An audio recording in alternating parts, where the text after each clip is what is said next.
यह सवाल संध्या का है। नमस्कारम सद्गुरु। आज हिंदी फिल्मों के एक प्रसिद्ध एक्टर ने खुद अपनी जान ले ली। मैं वाकई सकते में हूँ। इसी तरह रॉबिन विलियम्स और कई दूसरे बहुत ज़्यादा सफल लोगों ने भी ऐसे कठोर कदम उठाए हैं।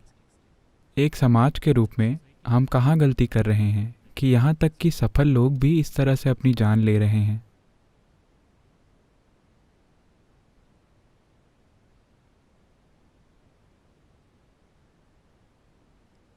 तो हर दिन, माफ कीजिए, हर साल 8 लाख लोग आत्महत्या कर रहे हैं। यह संख्या उससे कई गुना ज्यादा है जितने लोगों की हत्याएं होती हैं और जो युद्ध में मारे जाते हैं, कई गुना ज्यादा।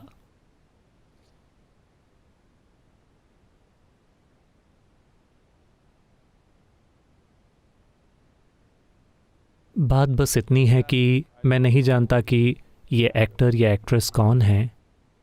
सुशांत सिंह राजपूत। वैसे मेरा मतलब, मैं बस कुछ ही नामों को जानता हूं, तो मैं नहीं जानता। मुझे माफ कीजिए।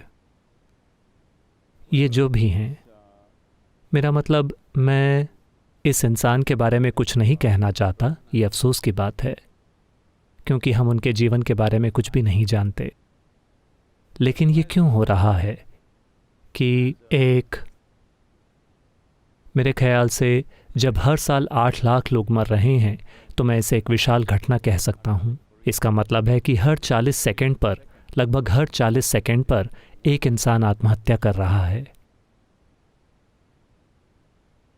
ये कोई छोटी बात नहीं है। तो इसके कई पहलू हैं।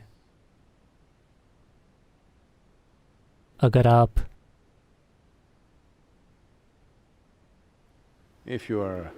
क्योंकि लोग अभी, अगर वो किसी ऐसे व्यक्ति को खो देते हैं जो उन्हें प्रिय है या जिसका वो आदर करते हैं, तो अभी वो एक भावुक अवस्था में हैं। वे इसे वैसे नहीं देखेंगे जैसे इसे देखना चाहिए। लेकिन अगर आप इसे देखने को तैयार हैं, बस एक जीवन के रूप में, एक व्यक्ति के रूप में नहीं, एक सबसे मूलभूत कारण कि एक व्यक्तिगत इंसान टूट जाता है, जिसका नतीजा आत्महत्या हो सकती है, या जिसका नतीजा डिप्रेशन हो सकता है, या जिसका नतीजा किसी दूसरे किस्म की बीमारी हो सकती है, वो कई पहलुओं पर निर्भर करता है। लेकिन मूल रूप से ये टूटना है। जीवन नहीं टूटा। जीवन का टूटना वो अलग बात है। वो काल भैरव का काम है। आप उनका काम नहीं करना चाहते। आप उनसे आगे जाकर इसे खुद करना चाहते हैं। तो इसके साथ करुणा से पेश आना होगा। मैं वो बहुत अच्छी तरह जानता हूं। ऐसा नहीं है कि मुझ में कोई करुणा नहीं है। ये एक संवेदनशील मामला है। लेकिन मैं चाहता हूं कि आप इसे बस वैसे ही देखें जैसा ये है, अगर आप जानना चाहते हैं कि ये क्या है। वरना जब कोई आत्महत्या करता है या जब कोई मरता है, आप भावुक हो जाते हैं। आपको लगता है कि ये दुनिया का अंत है। 3 दिनों के बाद आप अपने सामान्य जीवन में वापस चले जाएंगे। हर चीज चलती रहेगी और आप इस बारे में भूल जाएंगे। और एक बार फिर जब कोई मरता है, फिर वही भावनाएं, वही संघर्ष, उसी मुकाम पर वापस। तो समय आ गया है कि आप इसे बस एक जीवन के रूप में देखें, एक व्यक्ति के रूप में नहीं। खासकर एक ऐसे व्यक्ति के रूप में नहीं जो आपका करीबी था या आपको प्रिय था या जिससे आप प्यार करते थे। इसे उस तरह मत देखिए, बस जीवन की तरह। कोई जीवन ऐसा क्यों करता है? इसमें कई परतें हैं। एक बुनियादी पहलू ये है कि जीवन का अनुभव सुखद नहीं है,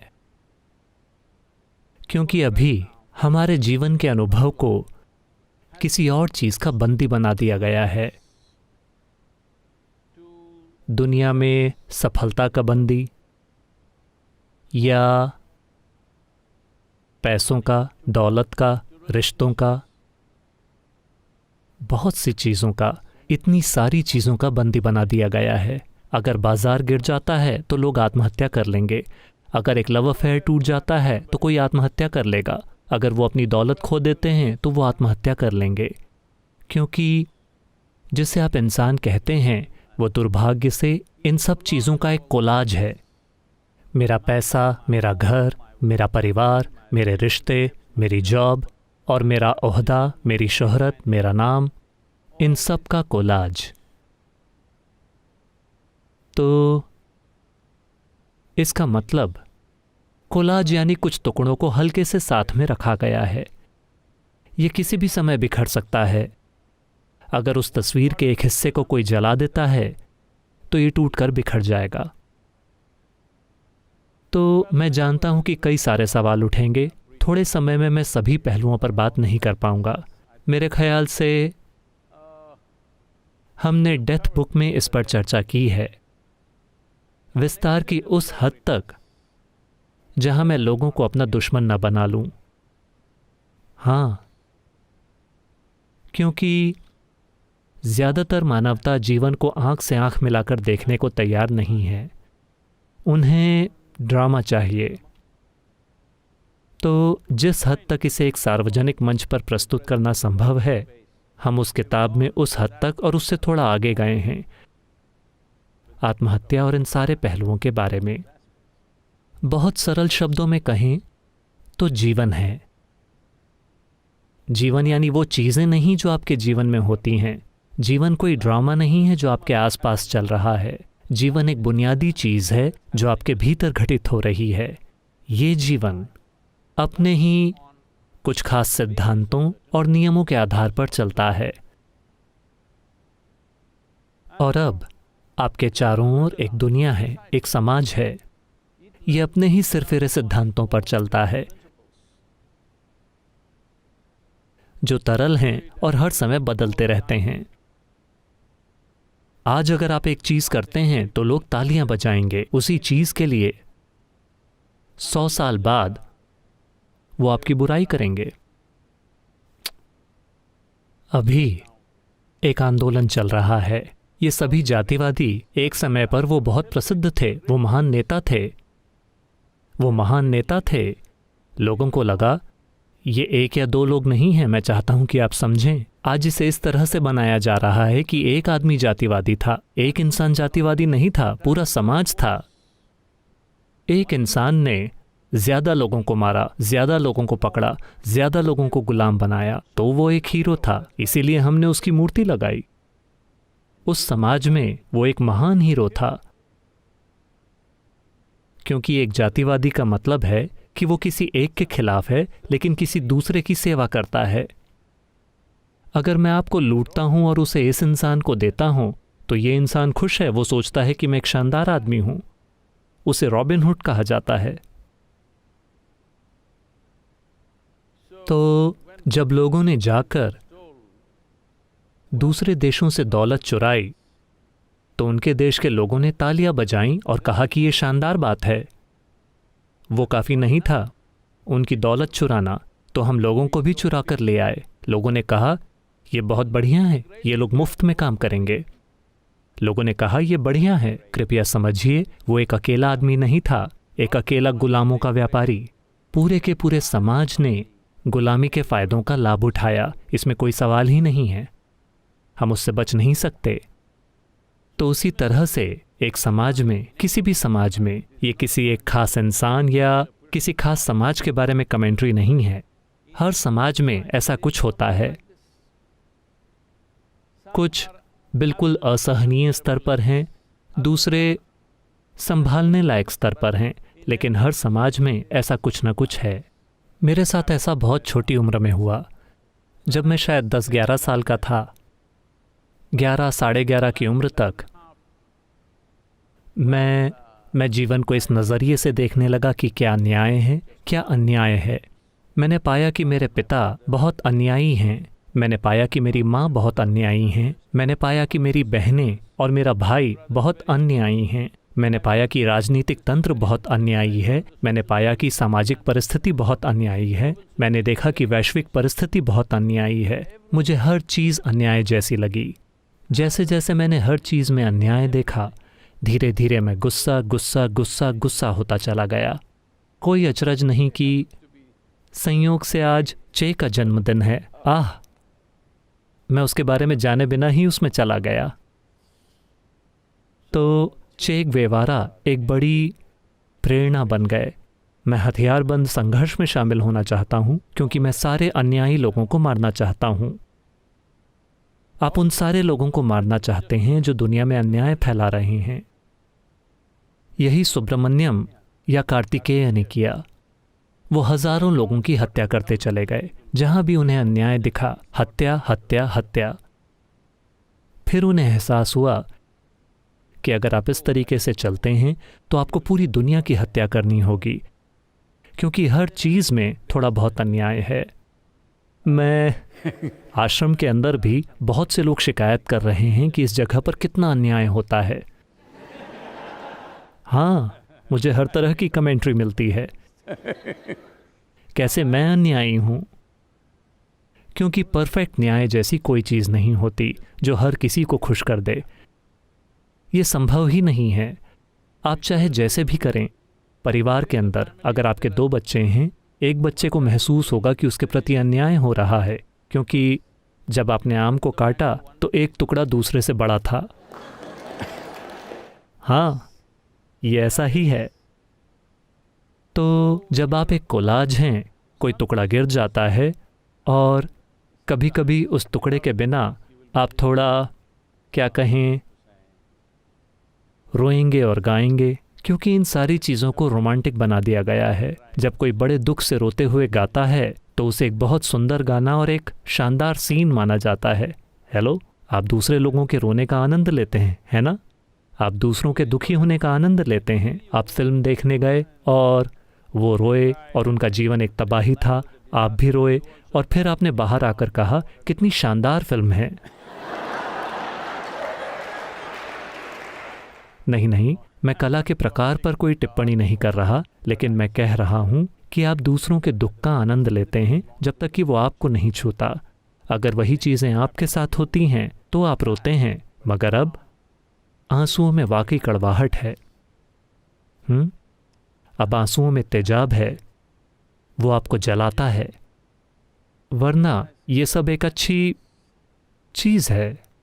तो मैं आपसे ये इसलिए कह रहा हूं क्योंकि सद्गुरु, जब एक युवा आदमी ने आत्महत्या कर ली है, क्या आपको इतना निर्मम होना चाहिए? इसीलिए मैंने आपसे कहा, मैं इस व्यक्ति के बारे में बात नहीं कर रहा हूं या किसी भी एक व्यक्ति के बारे में। जीवन को वैसे देखिए जैसा वो है। जीवन चल रहा है अपने ही एक सिद्धांत और एक नियम के साथ। अब आपने एक समाज बनाया है जो बहुत सी चीज़ों का एक कोलाज है। कोई नहीं जानता कि आखिर ये है क्या। अब आप इस पूरे समाज को लेते हैं और उसे अपने मन में छाप लेते हैं। तो आपके पास एक मन है जो बिल्कुल समाज के जैसा है, मगर ये समाज की सटीक परछाई भी नहीं है। समाज की आपकी अपनी विकृतियां। देखिए, आप समाज के बिना नहीं जी सकते, मगर समाज में आपके दुख के लिए बहुत सी चीज़ें हैं। जब वो आपके खिलाफ काम करता है तो आप दुखी होते हैं, जब वो आपके पक्ष में काम करता है तो आप उसका मज़ा लेते हैं। ये चल रहा है। तो आपके पास एक मन है, विचार और भावनात्मक ढांचा है, और आपके पास एक जीवन है। ये कुछ ऐसा है। ईशा योग केंद्र में सभी बैलगाड़ियों में हम सिर्फ एक बैल लगाते हैं। अगर आपको पता ना हो तो ये तमिलनाडु में एक नई चीज़ है। सिर्फ कर्नाटक में एक बैल वाली बैलगाड़ियाँ होती हैं। तमिलनाडु में एक बैल वाली कोई बैलगाड़ी नहीं होती, हमेशा 2 बैल होते हैं। यहाँ तक कि छोटी बैलगाड़ी में भी 2 बैल होते हैं। इसके बारे में कोई सांस्कृतिक आस्था या समझ है? तो मैंने कहा कि एक ही बैल होना चाहिए। हमारे लोगों ने कहा नहीं सद्गुरु, एक बैल नहीं खींच पाएगा। मैंने कहा कोई बात नहीं, बॉल बियरिंग लगाओ, चाहे जो भी करो, उसे आसान बनाओ, मगर बैल एक ही होगा। अब जो जीवन आप हैं और जो मन आप हैं, वो 2 बैलों की तरह हैं जो एक बैलगाड़ी में जुते हैं। दोनों बैलों को एक ही दिशा में रखने के लिए आपको एक कुशल ड्राइवर होना होगा। अगर एक इधर जाता है, एक उधर जाता है, तो आपकी गाड़ी टूट जाएगी। शायद वो बिल्कुल अलग दिशा में न जाएं, वो थोड़ा इधर उधर खींच रहे हैं। फिर आप थोड़े डिप्रेस हैं, संघर्ष कर रहे हैं और दुखी हैं। लेकिन अगर वो वाकई 2 अलग अलग दिशाओं में जाते हैं तो आप टूट जाएंगे। हर कोई नहीं टूटेगा, दुर्भाग्य से 8 लाख लोग हर साल, मैं नहीं जानता, वो कहते हैं कि 2 लाख से अधिक लोग 20 से 29 साल की उम्र के बीच होते हैं। अपने जीवन के सबसे अच्छे समय में वो उसे खत्म कर रहे हैं। तो उनका संघर्ष क्या है? शायद किसी को कोई ठीक ना हो सकने वाली बीमारी हो, बहुत ज्यादा दर्दनाक, तो वो उसे खत्म करना चाहते हैं। हम उन्हें माफ कर देंगे। कोई और आर्थिक झंझट में है, हम उन्हें माफ नहीं करते। कोई और असफल प्रेम संबंध, हम उन्हें माफ नहीं कर सकते। कोई और परीक्षा में फेल हो गया, उन्हें बिल्कुल भी माफ नहीं कर सकते। इस तरह बहुत से कारण हैं। ये उनका मजाक उड़ाने के लिए नहीं है। बात बस इतनी है कि आपके अंदर बस इतना हो रहा है कि आपके मन में एक छवि है कि जीवन क्या है, और आपके पास एक जीवन है। जब आपकी छवि उस जीवन से मेल नहीं खाती जो आप हैं, ये जीवन जो आप हैं, ये उस जीवन से अलग नहीं है जो मैं हूं। ये उस जीवन से अलग नहीं है जो कोई भी दूसरा व्यक्ति है। लेकिन आपका मन ऐसा बन गया है कि वो जीवन को नहीं दिखाता, वो जीवन की सेवा नहीं करता। वो सोचता है कि वो अपने आप में एक जीवन है। आप मानने लगते हैं कि आपकी विचार प्रक्रियाएं और भावनाएं अपने आप में एक जीवन हैं। आपकी सामाजिक परिस्थितियां अपने आप में एक जीवन हैं। अब एक बैल इधर खींच रहा है, एक बैल सीधा जाने की कोशिश कर रहा है, दूसरा बैल उधर खींच रहा है। हम नहीं जानते कि रस्सियां कितनी मजबूत हैं, वो कितनी देर थाम पाएंगी। अगर गाड़ी टूटती नहीं, फिर भी ये एक दुख भरा सफर है। देखिए, आपको अपना जीवन खत्म करने की जरूरत नहीं है, क्योंकि काल भैरव, आप उनकी कुशलता पर सवाल नहीं उठा सकते। उन्होंने एक भी इंसान को बिना मरा नहीं छोड़ा है, कभी असफल नहीं हुए, है ना? कुछ लोग लंबी उम्र जिए, इसका अर्थ ये नहीं है कि वो मौत से बच गए। उन्होंने लंबा जीवन जिया, बस। उनका मन और उनका जीवन, दोनों बैल साथ में दौड़े, या शायद वो इतने समझदार थे कि उन्होंने उसे एक ही बैल बना दिया। सिर्फ उनका जीवन दौड़ा, मन सिर्फ एक छोटी सी घटना थी। मेरी तरह सिर में कुछ भी नहीं है तो कोई समस्या नहीं। लोग पूछते हैं, सद्गुरु क्या आप कभी गुस्सा होंगे, क्या आप डिप्रेस होंगे, क्या आप हताश होंगे? वो कहाँ होता है? वो चीज़ें कहाँ होती हैं? मुझे नहीं पता कि वो कहाँ होती हैं, क्योंकि वो चीज़ें जिस जगह पर होती हैं वो आमतौर पर मेरे अंदर नहीं होती। कभी कभार जब मैं ऐसे बैठता हूँ, मुझे मन की ज़रूरत होती है तो मैं उसे वापस ले आता हूँ, वरना उसका अस्तित्व नहीं है। क्या मेरी छोटी उंगली हताश है? उसमें थोड़ा दर्द है, मगर हताशा छोटी उंगली में नहीं होती। मगर छोटी उंगली को देखते हुए हताशा यहाँ हो सकती है। हताशा छोटी उंगली में नहीं हो सकती। हताशा आपके पैरों में नहीं हो सकती। हताशा आपके घुटनों में नहीं हो सकती। हताशा सिर्फ एक जगह होती है। वो जगह, उस जगह से छुटकारा पाने के लिए बहुत काम करना पड़ता है। तो अभी करने के लिए सबसे अच्छी चीज़ ये होगी कि दोनों बैल इतने अनुशासित हों कि वो साथ में चलें।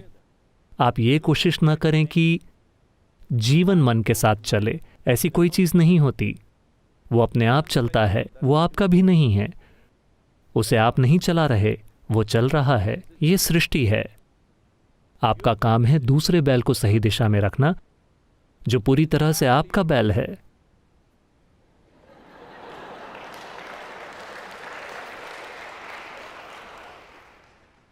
आप समझ रहे हैं ना? ये पूरी तरह से आपका बैल है। आपने इसे बनाया है। आपने जिस बैल को बनाया है, उसे इस बैल के साथ चलना चाहिए। आपके बैल को इस बैल की परछाई होना चाहिए। आपका बैल परछाई खड़ी हो गई है और अपनी ही बकवास कर रही है। साफ है कि समस्या होगी। तो ये इस पर बहुत सारी प्रतिक्रियाएं आएंगी क्योंकि ये लाइव चल रहा है। लेकिन मैं आपको बता रहा हूं, ये बस इतना ही है। जीवन मौजूद है और ये सौभाग्य की बात है कि विकास की प्रक्रिया के साथ हमारे पास इतनी जटिल मानसिक या सेरेब्रल गतिविधि है। आपने बस ये नहीं सीखा कि उस बैल की सवारी कैसे करनी है। बस आप उसे दुख कह सकते हैं, आप उसे निराशा कह सकते हैं, आप उसे डिप्रेशन कह सकते हैं। सभी डिप्रेशन क्लब मेरे पीछे पड़े हुए हैं पिछले 2-3 सालों से, क्योंकि मैंने ऐसा कुछ कहा था। मैं एक बार फिर कह रहा हूं,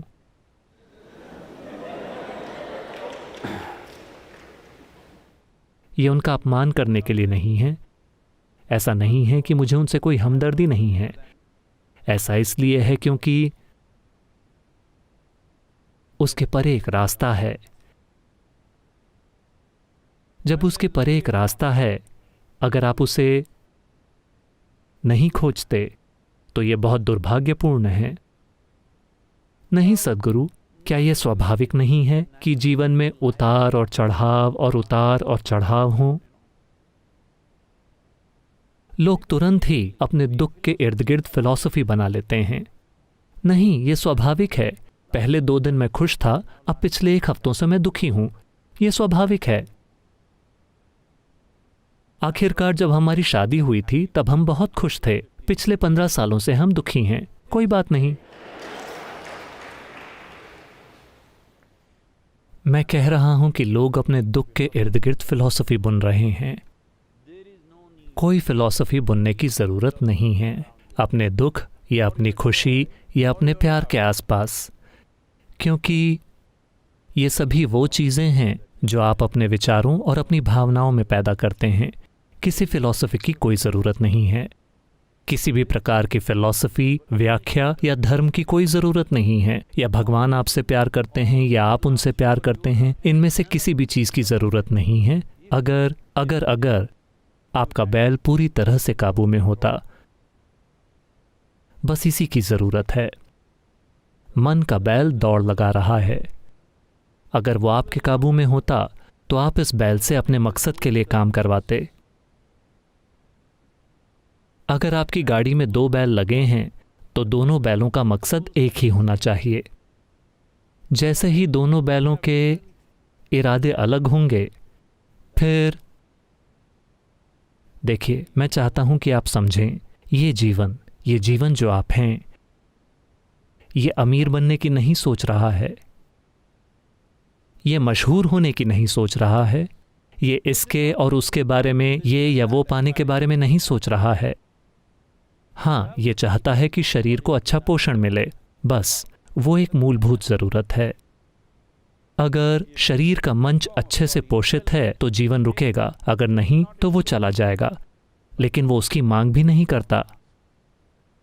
ये हम तय करते हैं कि इसे चलते रहना चाहिए। लेकिन जीवन सिर्फ एक उत्साहपूर्ण और उल्लासित रूप में घटित होना चाहता है। जितना संभव हो सके उतने उत्साह से, जितना संभव हो सके उतने उल्लास से। अब आपको देखना चाहिए, शायद आपने ना देखा हो, इन दिनों वो ज़्यादा नहीं मिलते क्योंकि सब कुछ ट्रैक्टर, ट्रक और ऐसी चीज़ें हो गई हैं। वरना इन कच्चे रास्तों में ऐसे कच्चे रास्ते हैं जो नीचे धंस जाते हैं। धरती की सतह से 10-20 फुट नीचे धंस जाते हैं और वो बिल्कुल ऐसे होते हैं। आप देखेंगे कि बैलगाड़ी चलाने वाला गाड़ीवान कैसे वो दोनों बैलों को साथ रखने के लिए संघर्ष करता है, क्योंकि जब जमीन समतल नहीं होती तो बैल थोड़े उलझन में पड़ जाते हैं। एक इधर जाना चाहता है, एक उधर जाना चाहता है। एक अपने आराम के मुताबिक चल रहा है, दूसरा अपना आराम खोजने की कोशिश कर रहा है क्योंकि जमीन ही वैसी है। और एक बैल पर बहुत अधिक बोझ है तो वो उसे दूसरे पर डालने की कोशिश करता है। अब वो नियंत्रण रखने में संघर्ष करता है। वो कितना कुशल है, इसी से यह तय होगा कि वो कितनी सफलता से उस झंझट से बाहर निकलेगा। तो आमतौर पर 1 या 2 बहुत कुशल गाड़ीवान होते हैं। जब मुश्किल परिस्थितियां आती हैं तो वो अपनी गाड़ी उस ओर रख देंगे, वापस जाएंगे और एक एक गाड़ी ले जाएंगे। वही गाड़ीवान क्योंकि वो साफ तौर पर जानते हैं कि कठिन इलाकों में बैलों को संभालने में हर किसी की एक जैसी क्षमता नहीं होती। समतल जमीन पर हर कोई गाड़ी चला लेता है। समतल जमीन पर चाहे वो खींचतान कर रहे हों तब भी आपको पता नहीं चलता, क्योंकि गाड़ी सीधी जा रही है। यही वजह है कि वो उद्देश्य और गतिविधि जो आत्म रूपांतरण की दिशा में होती है, वो एक इंसान के जीवन में सबसे महत्वपूर्ण गतिविधि है। इस संस्कृति में हमेशा से आध्यात्मिक प्रक्रिया को जीवन का सबसे महत्वपूर्ण और सबसे ऊंचा आयाम माना गया, सिर्फ इसलिए क्योंकि उसका एक पहलू हकीकत है, दूसरा पहलू मानसिक हकीकत है। यहाँ तक कि दोनों के बीच अंतर करने के लिए भी थोड़ा काम करना पड़ता है, वरना आप सोच रहे हैं कि जिस बैल को आपने बनाया है वो अपने आप में एक हकीकत है। जिस बैल को आप बनाते हैं, खासकर जिस बैल को आपने बनाया है, उसे पूरी तरह से आपके नियंत्रण में होना चाहिए, है ना? सृष्टि का बैल पूरी तरह से हमारे नियंत्रण में नहीं है, उसे हम काल भैरव पर छोड़ देंगे। मगर जिस बैल को मैंने बनाया है उसे पूरी तरह मेरे नियंत्रण में होना चाहिए। मगर अभी वही बैल बेकाबू हो रहा है। तो ये कितने रूपों में प्रकट होगा? आज इंसान कितने अलग अलग तरह के दुख झेलते हैं, ये इन सभी अलग अलग रूपों में प्रकट होगा। दुख इस हद तक बढ़ सकता है कि आप जिस मूलभूत कारण से यहाँ हैं वो ये है कि आपका जन्म हुआ है और आप जिंदा हैं, तो मूलभूत चीज़ का ही कोई महत्व नहीं रह जाता कि आपका अपना परछाई वाला बैल एक परछाई असली चीज़ से अधिक महत्वपूर्ण बन जाती है। बस यही हुआ है। आप इसे दुख कह सकते हैं, आप इसे हताशा कह सकते हैं, आप इसे डिप्रेशन कह सकते हैं, आप इसे आत्महत्या कह सकते हैं, मगर मुख्य रूप से परछाई असली चीज़ से अधिक महत्वपूर्ण बन गई है।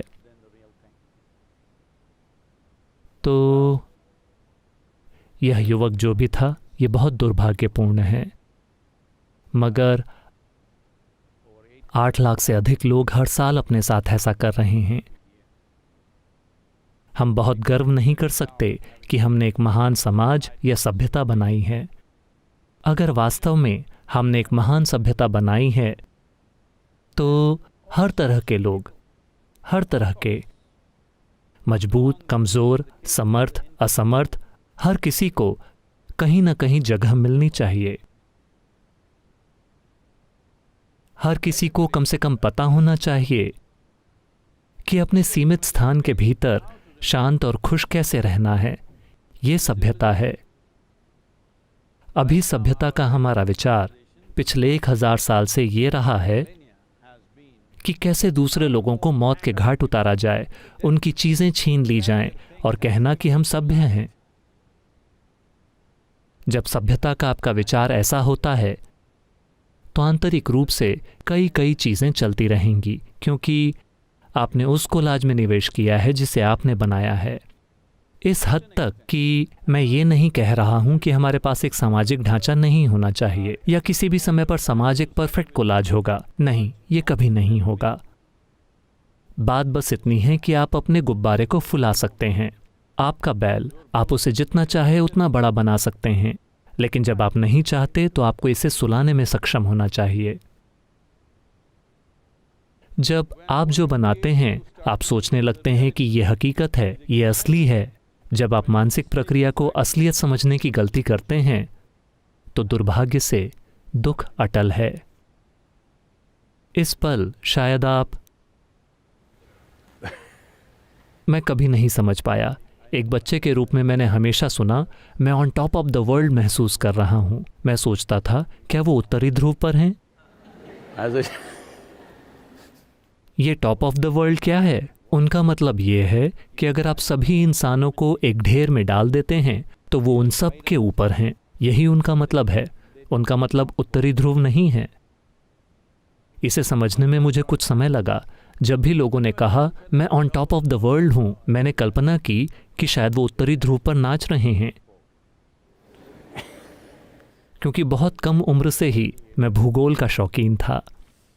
तो मुझे थोड़ी देर से समझ आया कि ये लोग कल्पना कर रहे हैं कि हर दूसरा इंसान उनसे नीचे है। वही टॉप ऑफ द वर्ल्ड है। जब ये आपका सपना है तो दुख अटल है। ये बहुत साफ होना चाहिए कि ये मैं जो कह रहा हूं वो किसी एक व्यक्ति के बारे में कमेंट्री नहीं है। ये आपके अस्तित्व की प्रकृति है। अगर आप इसके साथ समझौता कर लेते हैं तो आपको पता होगा कि इसे कैसे मैनेज किया जाए। न केवल इसे मैनेज करना, इसे अपने लिए एक अभूतपूर्व संभावना में कैसे बदलें, या हर दिन 2 बैलों के साथ संघर्ष करते हुए, चीखते चिल्लाते हुए चलें। आपको बैलगाड़ी चालकों को देखना चाहिए कि वो कैसे बैलों के साथ गाली गलौज करते हैं, क्योंकि वो अलग अलग दिशाओं में जा रहे हैं। बुरे शब्द और गंदगी, सब कुछ, वो बैलों को गालियां देते रहते हैं। मुझे यकीन है कि बैलों को वो गंदगी नहीं समझ आती जो आप बाहर निकाल रहे हैं, लेकिन आप उतनी ही कड़वाहट महसूस कर रहे हैं। आज आप समाज में देख रहे हैं, गाली गलौज केवल एक खास समय पर नहीं होती कि कुछ समय के लिए कभी आपने नियंत्रण खो दिया और गाली दी। रोज की बातचीत ही गाली है। ये ऐसा होता जा रहा है। ये साफ तौर पर बैरोमीटर की तरह है। ये दिखा रहा है कि आपके अंदर किस स्तर का अंतर है जीवन और परछाई के बीच। इतना बड़ा अंतर है कि अगर आप बैठते हैं, खड़े होते हैं, तो आपके मुंह से सिर्फ गंदगी ही बाहर निकलती है। सिर्फ गाली गाली गाली। ये दुनिया भर में हो रहा है। कुछ लोग ये सोचकर इसे अपना रहे होंगे कि ये फैशन है, लेकिन मूल रूप से आपको ये समझना होगा कि आपके भीतर इस स्तर की अप्रियता है कि आपसे कुछ भी शानदार नहीं निकल सकता। ये संभव ही नहीं है, केवल गालियां ही हैं। तो आपको समझना होगा कि जब ये इस दिशा में आगे बढ़ रहा है तो ये 8 लाख की संख्या शायद बढ़ती जाए। बहुत सारे लोग ये सोचने लगेंगे कि जीवन जीने लायक नहीं है, क्योंकि उन्होंने जीवन को छुआ ही नहीं है। वो अपनी ही बकवास में खोए हुए हैं। उनकी मानसिक हकीकत पूरी तरह से जीवन प्रक्रिया पर हावी हो गई है। वो अस्तित्वगत प्रक्रिया जिसे हम जीवन कहते हैं। जीवन आपका किया काम नहीं है, आपने इसे नहीं बनाया। ये एक विशाल घटना है। अगर आप इस विशाल घटना का एक हिस्सा होते, जैसे आकाश गंगाएं हैं, जैसे हवा है, जैसे पानी है, उनकी खुद की कोई दिमागी गतिविधि नहीं है, कोई व्यक्तिगत अनुभव नहीं है, तो आप भी ठीक होते, हवा में तैर रहे होते।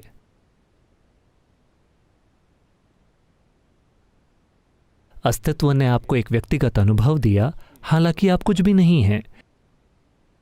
इस ब्रह्मांड में आप वास्तव में कुछ भी नहीं हैं, कुछ भी नहीं, एक कण। इसने आपको एक व्यक्तिगत अनुभव दिया है। आप यहां बैठ सकते हैं और खुद को एक अलग इकाई के रूप में अनुभव कर सकते हैं। इसके लिए शब्द ही नहीं है, इसके लिए शब्द ही नहीं है कि यह सृष्टि कितनी शानदार और कितनी विस्तृत है। इस ब्रह्मांड में आप धूल का एक कण भी नहीं हैं, एक सूक्ष्म कण, आप वो भी नहीं हैं। इस तरह के कण के लिए एक व्यक्तिगत अनुभव है, और अभी चूंकि आपने इस व्यक्तिगत अनुभव को बहुत गंभीरता से ले लिया है और आप इसका बहुत दुरुपयोग कर रहे हैं, आपका दुख, आपकी निराशा, आपका डिप्रेशन, दुर्भाग्य से आत्महत्या, ये भी इसका एक नतीजा है। लेकिन बहुत से लोग कहीं ज्यादा दुख के साथ जी रहे हैं उन लोगों के मुकाबले जिन्होंने असल में आत्महत्या कर ली, लेकिन वो जिंदा रहना जारी रखते हैं, क्योंकि एक बैल बहुत मजबूत है, वो हार नहीं मान रहा है। हाँ, किसी कारण से जीवन ऊर्जाएं बहुत मजबूत हैं, वो हार नहीं मानेंगी। ये 8 लाख लोग ऐसे हैं जो सफल हो गए।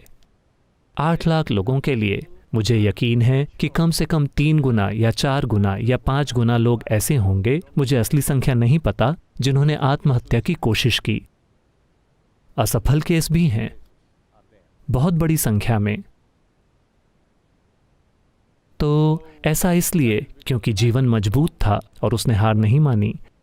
हालांकि मन वहां जाना चाहता था, लेकिन जीवन मजबूत था। आपके विचार और भावनाएं वहां जाना चाहते थे, लेकिन जीवन मजबूत था और वो कायम रहा। तो जीवन कब खत्म होना चाहिए, ये जीवन तय करेगा। लेकिन जिन भी कारणों से उन्होंने आत्महत्या की, एक बार जीवन चला गया, चाहे बीमारी से या एक्सीडेंट, कुदरती मौत, आत्महत्या, इससे फर्क नहीं पड़ता कि कैसे। एक बार कोई जीवन चला गया तो हमें बस सिर झुकाना चाहिए, क्योंकि ये उस जीवन का निर्णय है जिस भी कारण से। जब वो जीवित हों तो हम सब कुछ करते हैं ताकि ऐसा ना हो। एक बार जीवन चला गया तो आपको बस सिर झुकाना चाहिए, क्योंकि ये अस्तित्व है जिसके ऊपर आपकी कोई शक्ति नहीं है। आपके पास इस पर सवारी करने की शक्ति है, आपके पास इसे नियंत्रित करने की या इसे निर्देशित करने की शक्ति नहीं है। आप केवल जीवन की सवारी का आनंद ले सकते हैं। तो एक बार कोई जीवन चला गया, वो चाहे जो भी हो, जो भी कारण रहा हो, उन्होंने जिन भी कारणों से आत्महत्या की, वो आपको गंभीर या मूर्खतापूर्ण लग सकते हैं। इससे फर्क नहीं पड़ता कि क्यों, लेकिन एक बार जीवन ने जाना चुन लिया। आप सिर झुकाइए और उसका सम्मान कीजिए। अगला दर्शन आने वाले रविवार के दिन होगा, जो 21 जून का दिन है। ये अंतर्राष्ट्रीय योग दिवस है। तो शायद हम सिर्फ बात न करें, हम आपको झुकने और मुड़ने के लिए भी कहेंगे। नहीं, तो ये अंतर्राष्ट्रीय योग दिवस है और इस साल सोशल डिस्टेंसिंग के साथ ये उतना नहीं होगा जितना ये होता, लेकिन हमें इसे जारी रखना होगा। हम अलग अलग देशों में कई चीज़ें कर रहे हैं और फॉरेन मिशंस, कई देशों में इंडियन फॉरेन मिशंस हमारे साथ कुछ चीज़ें कर रहे हैं। सबसे बढ़कर दुनिया को ये याद दिलाना ज़रूरी है। एक कारण कि क्यों हमको इस वायरस से इतना डर लग रहा है, वो ये है कि दुनिया में पर्याप्त योग नहीं है। अगर वो होता तो एक बात तो ये है कि हमारे सिस्टम कहीं ज़्यादा तैयार होते, ये एक बात है। दूसरी चीज़ ये है, अगर वो कहते हैं 14 दिनों के लिए सोशल डिस्टेंस, तो वो ज़रा भी समस्या नहीं होती। अगर हर कोई किसी न किसी तरह का योग कर रहा होता, अगर किसी ने दुनिया में घोषणा की होती कि 14 दिनों का सोशल डिस्टेंस, हर किसी ने वो डिस्टेंस बरकरार रखा होता और 14 दिनों में वायरस खत्म हो गया होता। चूँकि पर्याप्त योग मौजूद नहीं है, वायरस मज़े कर रहा है। तो अंतर्राष्ट्रीय योग दिवस अगला रविवार 21 जून, हम फिर मिलेंगे।